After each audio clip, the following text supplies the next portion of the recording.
Itinanggi naman ni Senador Cheese Escudero na sa kanya galing ang keso na may nakalagay na cheese sa 2010 na natanggap ng ilang reporter sa Malacanang at Senado.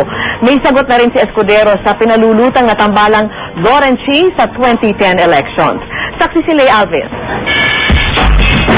Kesong may nakalagay na cheese sa 2010 at card na may mensaheng patungkol sa 2010 elections ang maagang Valentine gift na natanggap ng ilang reporter sa Malacanang at Senado. Nakalagay sa card ang pangalan ni Senador Cheese Escudero, isa sa mga matutunog na may balak umanong tumakbo sa pagkapresidente sa 2010. Pero git ng senador, hindi raw sa kanya galing ang mga regalo. Tinayuhan pa niya ang mga nakatanggap ng huwag kainin ng keso. Sana lang hindi sira at sana hindi paso, pero para sigurado na walang melamin, pakain na muna natin sa pusa o sa daga. Ika nga, pag pinapansin ka o sinisipa ka sa likod, magandang senyales yun na merong pumapansin sa'yo, kesa naman wala.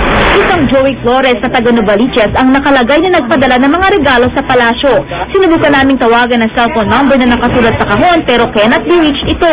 Para naman sa Malacanang, ayos lang ang ganitong mga gimmick basta't walang nalalabag na batas. We play in the democracy. That's the essence of democracy. So, ano lang yan? Let's say, political, ano na lang yan? Maneuverings, ganyan. Pero higit na mahalaga sa kung kanino galing ang mga regalo ay ang katanungan sa isip ng marami. Kakagatin kaya ni Escudero ang umuugong na pagtatandem sa kanya kay Senadora Lauren Legarda? Pag Lauren Cheese ang pagsabi mo, ladies first naman yan at hindi alphabetical yon. Unang tinuturo sa grade 1 yung alphabet.